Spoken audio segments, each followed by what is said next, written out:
नमस्कार, न्यूज 24 देख रहे हैं आप और आपके साथ मैं हूं सऊद मोहम्मद खालिद। जी हां, पंचायत का डरावना साइलेंस। दरअसल लॉकडाउन की वजह से संक्रमण के आंकड़े कम होने का नाम नहीं ले रहे, लेकिन लगातार जो पूरे देश भर के आंकड़े हैं वो कुछ बेहतर होते दिखाई दे रहे हैं और ये एक बेहतर संकेत भी माना जा सकता है। मगर चिंता की बात यह है कि देश के गांवों के हालात दिन ब दिन बदतर होते जा रहे हैं। गांवों में महामारी तेजी से अपने पांव पसार रही है। सरकार और स्वास्थ्य महकमे की अनदेखी की वजह से यहां से मौतों की डराने वाली भी खबरें लगातार सामने आ रही हैं। न्यूज 24 की टीम यूपी के जिले के गांव का दौरा कर रही है। बागपत, शामली, मुरादाबाद, रामपुर और संभल के बाद आज हमारी टीम अमरोहा के उस गांव पहुंची जहां हर दिन किसी ना किसी की मौत हो रही है। आ ही जाती है और लोगों के चेहरे पर दहशत की रेखाएं थोड़ी और गहरी हो जाती हैं। फिलहाल मैं उत्तर प्रदेश के अमरोहा के जलालपुर गांव में पहुंचा हूं और जलालपुर गांव के लोग भी आप देखेंगे तो उसी शिकन, उसी परेशानी के साथ खड़े हुए आपको नजर आ रहे होंगे। इस गांव में पिछले 9 दिनों में करीब 11 मौतें हो चुकी हैं। आप सोचिए, 9 दिनों में 11 लोग अपनी जिंदगी गंवा चुके हैं, तो गांव के लोगों की स्थिति क्या होगी, उनके अंदर डर कितना होगा। और यही स्थिति यहां पर और ज्यादा चिंता बढ़ा देती है।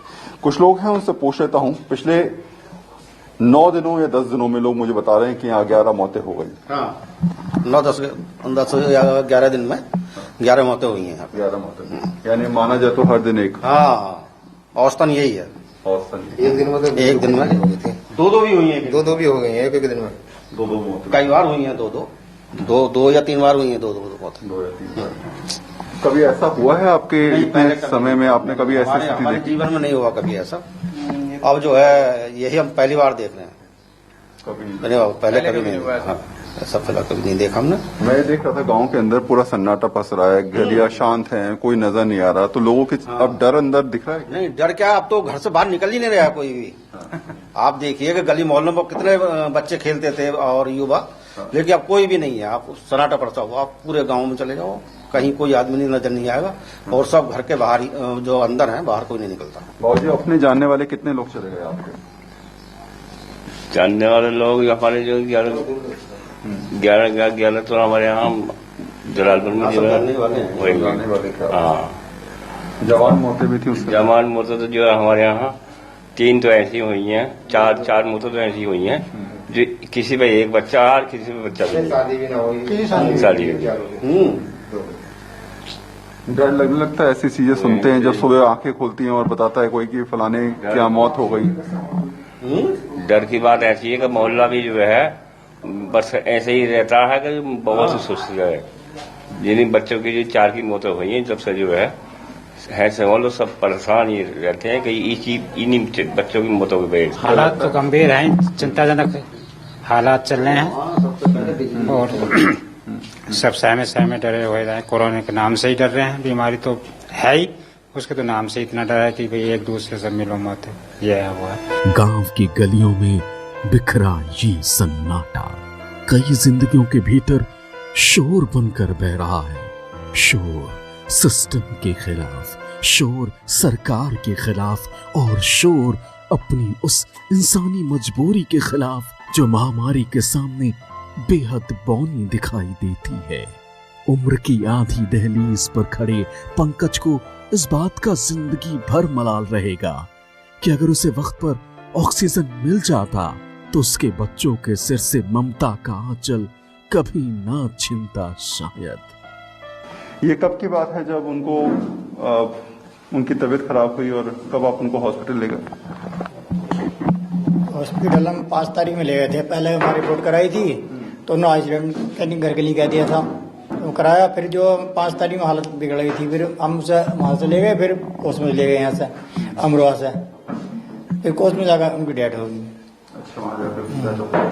ऑक्सीजन की कमी थी, ऑक्सीजन नहीं मिल पाई। ऑक्सीजन नहीं मिल पाई? हाँ, कहीं व्यवस्था नहीं हो पाई। अच्छा, और कितने दिन तक आपने बीमार रही? लगभग 8 दिन। 8 दिन बाद। हाँ। और ऑक्सीजन के लिए कितने दिन तक आपको धक्के खाने पड़े? ये कम 4-5 दिन परेशान रहे। हम बाग में लेके पड़े रहे, अपने बाग है यहाँ, या ऑक्सीजन वाले बाग में ले जाते थे। हाँ। फिर ऑक्सीजन के लिए हम दलपतपुर भी गए, वहाँ भी ना मिल पाई हमें। आग बड़े के पास यहाँ भी गए थे, रोशनी कहीं मिल नहीं पाई कहीं हमें। कहीं नहीं मिल पाई। नहीं। अब परिवार में कौन कौन है आपके? बड़ा मैं ही हूँ जी, बहन के फादर बच्चे हैं मेरे। कितने बच्चे हैं लोग आपके? चार लड़के हैं, एक लड़की है, एक लड़की शादी कर दी है। 4। पंकज के घर से बस कुछ ही कदम दूर यहाँ भी मातम पसरा है। परिवार के मुखिया ने लड़ते हुए कुछ दिन पहले दम तोड़ दिया। पिता के इस तरह जाने का गम तो है ही, घर का इकलौता बेटा भी पिछले कई महीनों से बिस्तर पर पड़ा है। ऐसे में रोज कमाने और खाने वाले इस कुंबे का कोरोना काल में गुजारा आखिर कैसे होगा, ये सवाल इन्हें दिन रात खाए जाता है। ये बताइए मुझे कि पिताजी की जब डेथ हुई तो क्या बुखार आया था या फिर टेस्ट आप लोगों ने कराया था कोरोना का? ना बुखार कुछ ना था, फिर तबीयत वैसी खराब थी ना, टीबी का मस्त था। अच्छा। मूसा भी लटक गया था। अच्छा। सांस लेने में दिक्कत थी, सांस का मर्ज भी था। हाँ। और कोई दिक्कत तो खैर ना थी। अच्छा। टेस्ट करवाया था कोविड का टेस्ट तो खैर ना कराया। नहीं करवाया। और डेथ कब हुई? 7 तारीख को हुई। 7 जनवरी। अच्छा, तो अभी के जो हालात हैं वो कैसे? कमाने वाला कौन है घर में? मैं ही हूँ। आप क्या करते हैं आप? फैक्ट्री में काम करूँ, सीएल गुप्ता। सीएल गुप्ता के काम करें जी। और पिताजी क्या करते थे? मजदूरी करते थे। तो अभी के हालात कैसे हैं? मतलब मदद कहीं से मिल पाई आपको या कुछ? अभी कहीं से कुछ ना, कहीं से कुछ मदद नहीं मिल पाई। तो जो आप कमा रहे हैं उसी से घर चल रहा है? जी। कितने लोग तो हम ही हैं, 4-5 दिन। अभी कमा नहीं पा रहे हैं कुछ? जी। एक्सीडेंट हो गया ना मेरा। कब हुआ था ये हुआ 2 फरवरी को हुआ, 2 मार्च को। तो कब तक डॉक्टर बोल रहे हैं कि सही हो पाएंगे? अभी तो दवाई आ रही है अभी, और अभी तो जब दवाई लेकर आवेला तो 2 महीने को मना कर दे कि अभी चलना फिरना ना है अभी। अच्छा। और फिर जब जाऊंगा दवाई कंपनी से पैसा मिल पा रहा है? नहीं मिल रहा कुछ भी? वहाँ से भी कुछ नहीं मिल रहा। सैलरी नहीं मिल रही है? नहीं, बंद कर दी लोगों ने देनी। हाँ। यहाँ हर तरफ संक्रमण का डर और अपनों के खोने का बेशुमार दर्द है। शुक्र है कि इन सब के बीच स्वास्थ्य महकमा नींद से जाग चुका है। गांव में वैक्सीनेशन की डोज मिलने लगी है। यहाँ पर जो सत्र है ये कल से लगा है। उससे पहले हमने 1 महीने पहले सत्र लगाए थे। 28 दिन के बाद फिर यहाँ पर सत्र लगाए हैं। कल और आज दोनों दिन वैक्सीनेशन होता है। 28 दिन बाद जिनको सेकंड डोज लगनी है वो, प्लस जिनको फर्स्ट डोज है।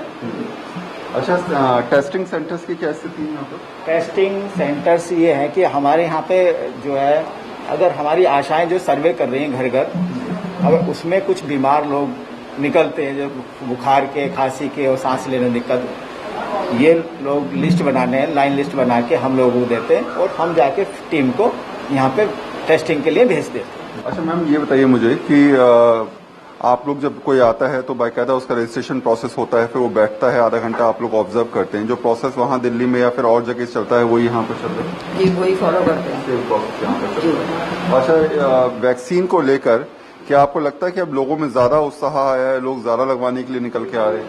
वैक्सीन को लेके ज्यादा उत्साहित है लोग। ज्यादा उत्साहित? जी। आप क्या आशा वर्कर हैं? जी, मैं आशा वर्कर हूँ। आशा वर्कर। तो लोगों के घर जब जाते हैं आप तो किस तरीके का रिस्पॉन्स मिलता है? अब अच्छा मिल रहा है। पहले तो लोग कहते थे कि टीका लगने से मर रहे हैं लोग, ये वहाँ ऐसा हो गया, बीमार हो रहे हैं। अब ऐसा कुछ नहीं कह रहे हैं। अब कह रहे हैं हम भी टीका लगवाएंगे, हमारा भी नाम लिखवा देना, ऐसा कुछ बोलते हैं सब लोग। कोरोना के डर से अपने अपने घरों के भीतर दुबके इस गांव को कोरोना काल के खत्म होने का बेसब्री से इंतजार है, ताकि जल्द से जल्द इन्हें इनका अपना वही पुराना गांव और वही पुरानी दुनिया वापस मिल पाए। गांव का एक माहौल होता है, आप सुबह जाइए या शाम में आपको भीड़ हमेशा नजर आएगी। लेकिन ये बात बीते जमाने की हो गई है, क्योंकि कोरोना काल में अब सड़कें सुनसान हैं और गांव के लोग घरों के अंदर डर के साए में जी रहे हैं और ये सोच रहे हैं कि आखिर कब हालात सुधरें और कब पहले जैसा मौसम लौट कर आए।